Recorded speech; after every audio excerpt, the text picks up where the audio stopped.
Shalom, shalom. We are continuing our study throughout SEFER HAIKKARIM, and we are in Book 4. Now we're in Chapter 30, which will be looking at the spiritual reward which comes to a man, which is after death. And so we're going to take a look at Rabbi Joseph Albo, who begins to deal with this topic of interest to all, concerning a spiritual reward which comes to a man after death. The latter Jewish scholars are divided into two schools.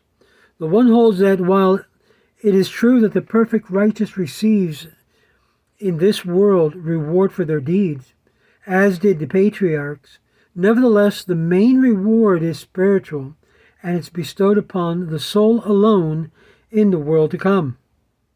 The world which comes to a person after death as soon as the soul is departed from the body.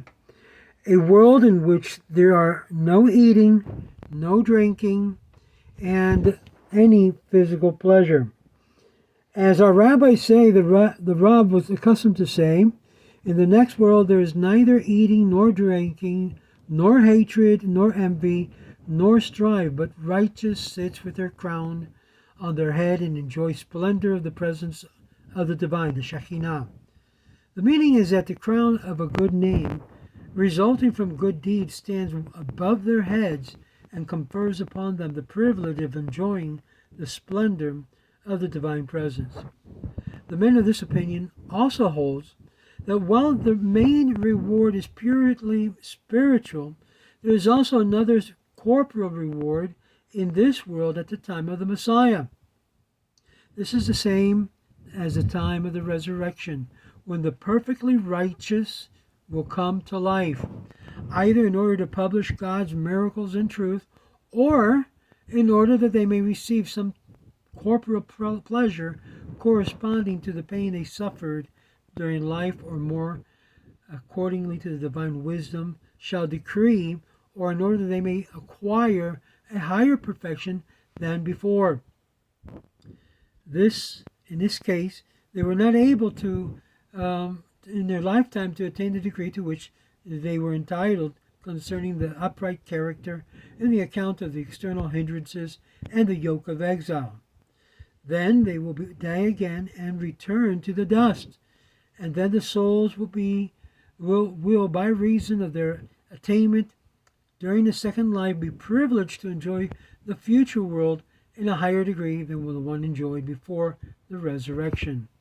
This is the view of Maimonides and the distinguished men who came after him and adopted his opinion. If we examine his view, we find that it is correct and inevitably logically in agreement with the Torah.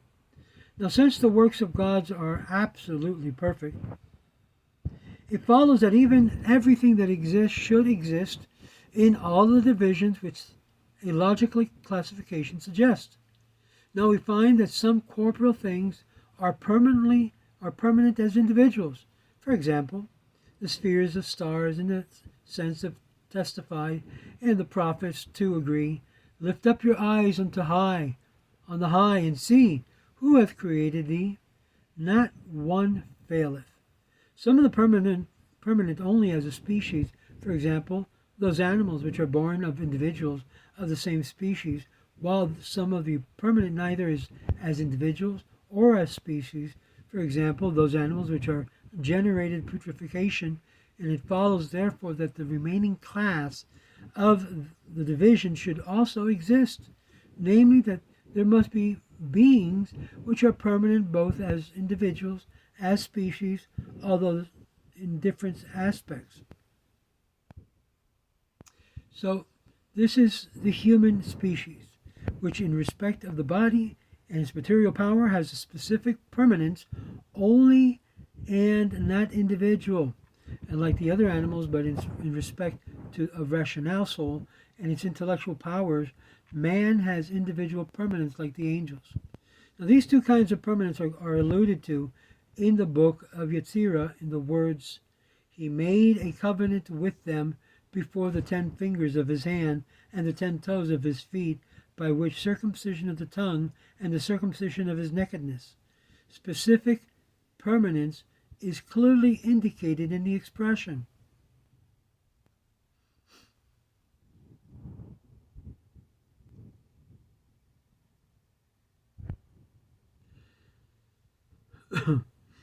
So specific permanence is clearly indicated in expression. The circumcision of his nakedness, which needs no explanation, while the individual permanent is indicated in the word circumcision of the tongue, the rational speaking of the soul. The reason for this is because an eternal being cannot make a covenant with which a thing that is subject to its genesis and decays, except in far as it has some permanence. The subject must be explained as follows. The powers existing in the compromised being in the sub-lunar world cannot be perceived by senses, and nevertheless we infer their existence and their activities, which are perceived by the senses, for far from the activities we know the powers, and we see, for example, a plant moving in all directions.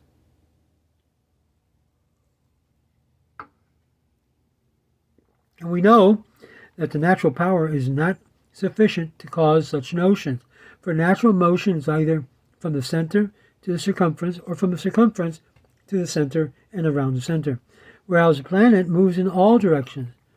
Hence we infer that the plant species, there is either another principle which causes the motion, and we call this principle the vegetative soul.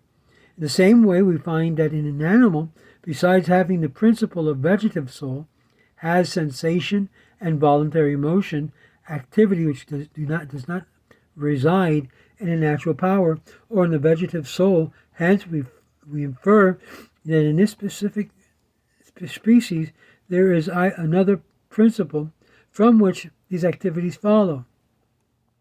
Those of growth and the sensation and what we call the animal soul, and similarly, we also see the man, in addition to the principle, that has the ability to understand the universals,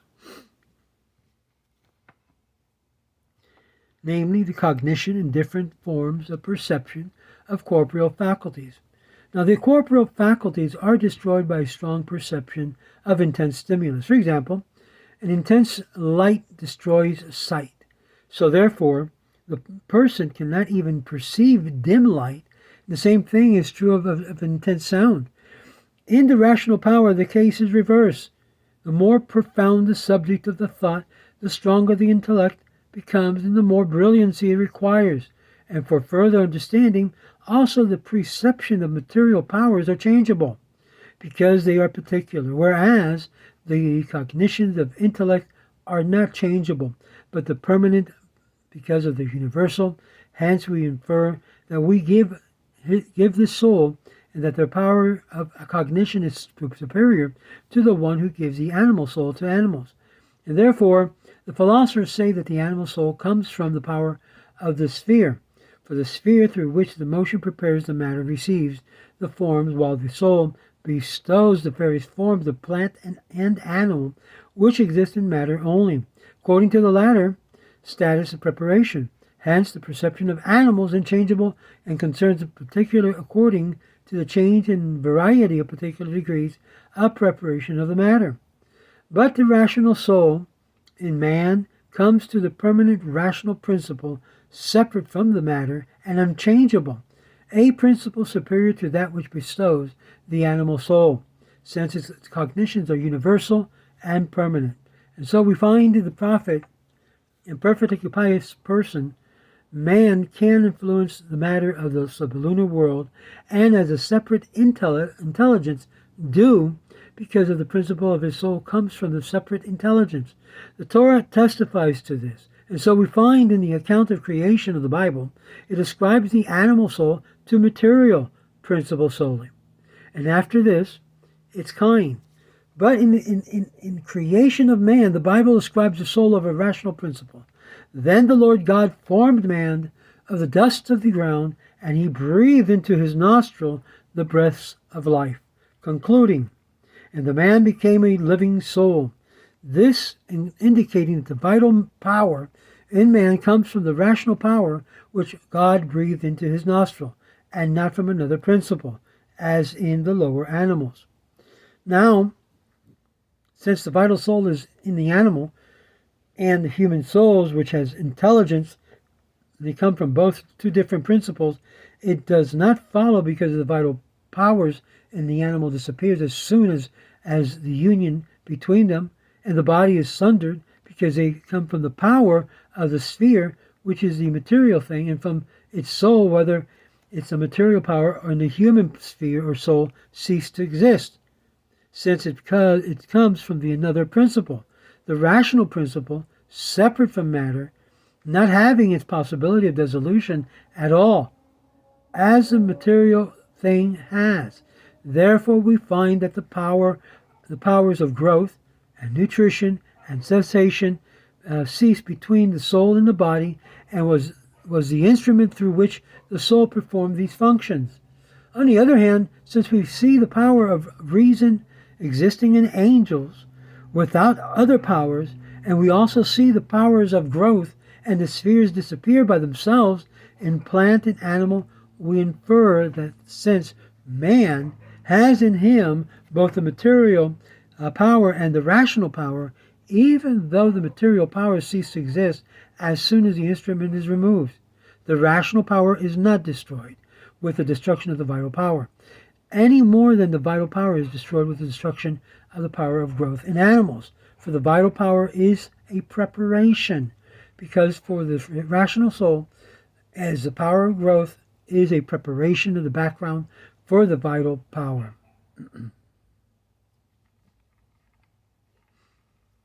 Now, since we find that the intellect in angels exists by itself without matter, and intellectual power in man similarly as a function peculiar to itself, the apprehension of a separate substance and things abstracted from matter, we can infer that in that sense the intellect depends upon something permanent. It is not destroyed with the destruction of the body and its disappearance of the material powers, but when it's separated from the body, its will, by reason of its obedience to God, will unite the permanent thing which is apprehended.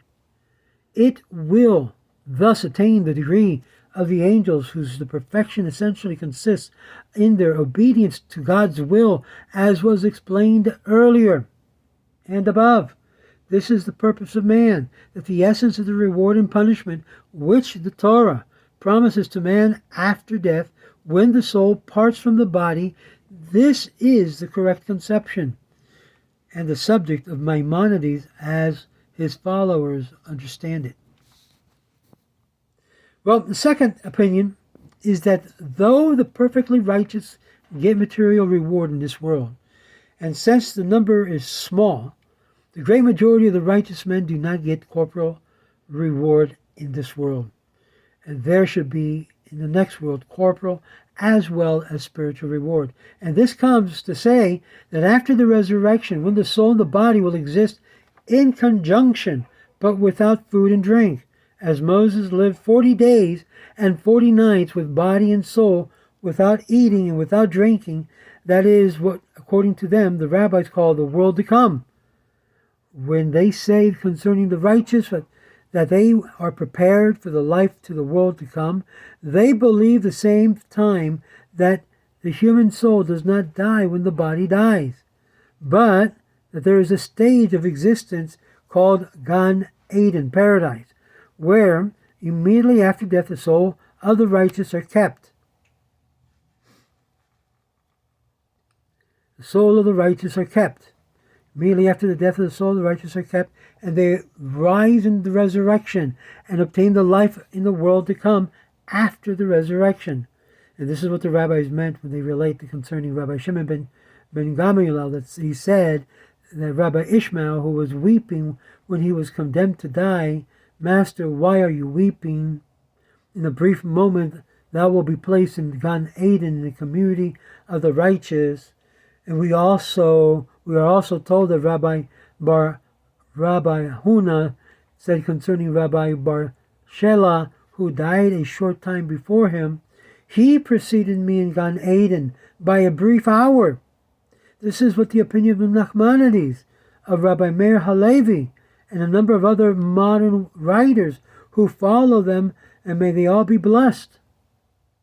The argument is in favor of the opinion as explained by the one of the great disciple Nachmanides in the following way. There are 3 degrees of rational creatures. 1, pure intellectual existing without the body. This is the most perfect existence. Number 2, intellect joined with the bodies existing forever. These are the spheres. 3, the intellect joined with a body that is subject to destruction. This is man, the lowest in the rank of intellectual creatures. Those that come after, namely the lower animals, which consist of a body and a soul, both subject to dissolution, and plants, and consist of body that is subject to dissolution, having no animal soul, all of these are for the sake of man. Man was created last because of his perfection. The lower creatures were made up for his sake, and this reached their perfection in his creation, and are embraced in him through the 4 elements. And thus, the 4 elements is the power of growth, the animal power, and in addition to all he has reason, and therefore the rules over all of them. And he came to the last to complete their activity and to rule over them, because he possesses the souls of the righteous, which are hidden under the throne of glory, or as in Gan Eden. For the word hidden denotes something incomplete, and they need the body, and are not complete without the body. Or thus, as we see, at the end he will be honorable and permanent body. And this is the idea of a human intellect, as Rabbi Aaron Halevi says. And if the objection is raised, that since the intellect can exist only with the body, and the body is dissolved like the beast that returns to the dust, how can the intellect survive to receive its reward? Even since, according to them, it can exist only with a body.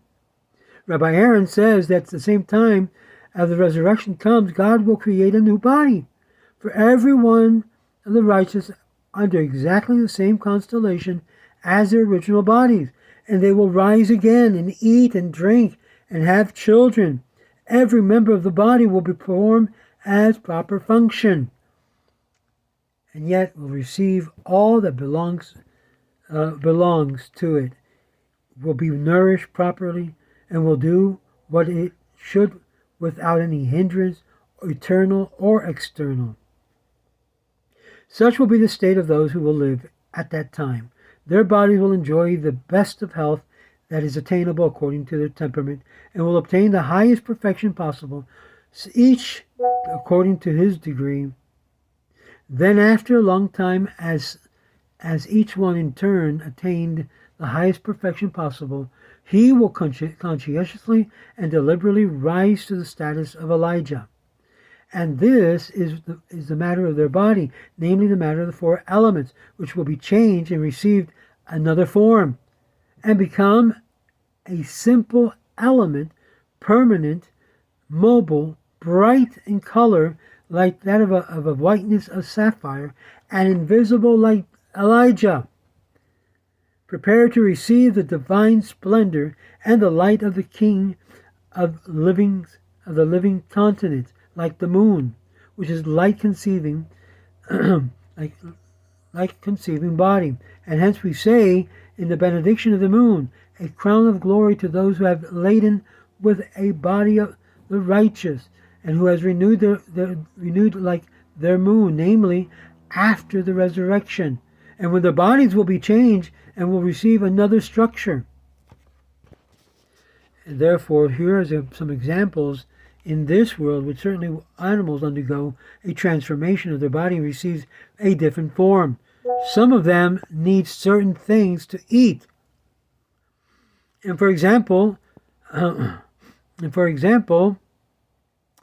certain kind of food. This is the meaning of the word tree of life, whose fruit prepares the one who eats thereof to receive his form. or this particular form. He lives forever, as alluded to the account of creation, and this is the meaning of the resurrection of the dead.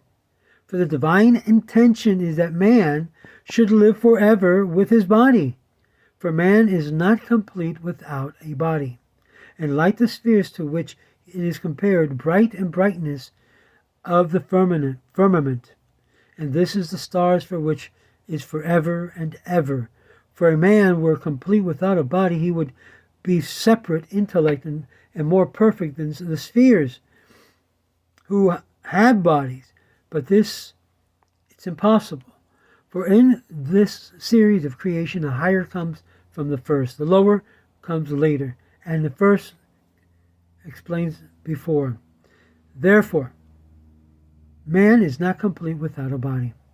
He must attain his completeness in accordance with the original intention of his creation. The change of the form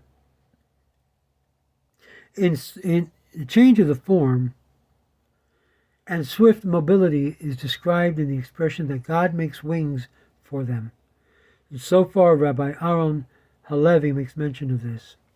It is obvious that there is many obvious objections to this conception. Number one, the opinion is close to that which holds that the soul is material power, and therefore always needs the body for its existence. Number two, if the human soul cannot exist without a body, how can it exist immediately after death, as soon as it's separated from the body? And they say that the existence is incomplete in paradise, which the soul has no complete delight, and does not attain any degree at all.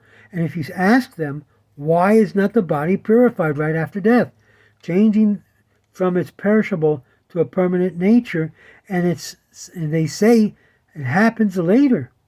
And they say they must come to life again after they die, in order that they may merit immortality. But it is very unlikely that the immortality cannot be attained except after the resurrection. The Aramaic proverb applies in such a case. Surety requires surety. Your surety requires immortality. But if it's at the time of the resurrection, men eat and bear children, as they say, and all free agents, they may sin again. So how can they be sure? Then how can this be of a higher degree? According to the rabbis, who says that only the perfectly righteous are resurrected, as follows that none of all of those men have ever existed, and that will exist until the time of the resurrection, will be privileged to participate in immortality, or in any decree of the future life, as except the perfectly righteous. And even among the perfectly righteous, who will merit resurrection? None will enjoy any degree of any other world until that time comes. And in any case, those who will experience by nature becomes permanent. And how can nature of impermanence change the one of permanence? Moreover, if according to them it's possible that matter by nature perishable may change and assume the nature of permanence, like the matter of sphere, why not assume that human soul, though it's material power, as they say, nevertheless, since it has the capacity to receive perfection of ideas, so they can change from imperfection to perfection, so that it may exist by itself like a separate intelligence, this is more plausible and appeals more to reason that the matter should change its nature and assume another form. It would not then be necessary for them to say that the real immortality does not come until after the resurrection. Besides, the opinion contradicts of the rabbis, who say that the soul exists before they came into a human body. In Bereshit Rabbah we find the biblical verse, and they that dwelt occupied in the king's work. This explains as follows: with the King of kings, the Lord, blessed be he, the souls of the righteous sat and were consulted by God when he created the world. The soul is not therefore a material power, but they were created on the first day. As we are told, and the Spirit of God hovered.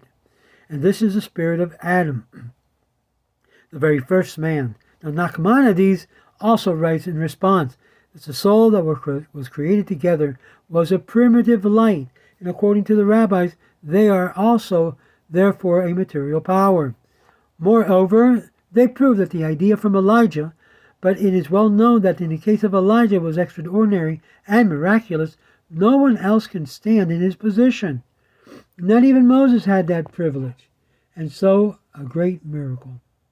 Besides, Elijah, according to tradition, never tasted death and did not require the miracle of resurrection, whereas, according to their opinion, a person cannot attain to this degree unless he dies and comes to life again as before. Moreover, the resurrection that they speak of is altogether unintelligible. For how is it possible that in the course of the sphere motions that they should be in a position of such that at one and the same time of the constellations of all the righteous men that lived at the various times should be at the same time the original ones? And assuming that this is possible, it is a new creation and not resurrection. In short, the arguments with which people are used to support their ideas are very far-fetched. If it is a tradition from the prophets, we must accept it. But if it's a question of argument, we can certainly refute it, because their opinion is so close to that of the Christians, who hold that the righteous will be punished for the sin of Adam, that their souls attained by a small degree of perfection until the Messiah came, as they say, and atoned for sin. For the patriarchs and the righteous men attained the degree of perfection which they derived, and from this dogma they derived other secondary principles, which they lay down as fundamental to their faith, and may the Lord deliver us from them all. In other words, Rabbi Abba says this is what the Christians present, and Rabbi Abba is saying, may the Lord deliver us from all these, as it were, faulty opinions, which he just laid bare the Christian thought. We finished here chapter 30, and then after this we go into chapter 31, the foundation upon which which advocates a second opinion, and we're going to take a look at that in our next video.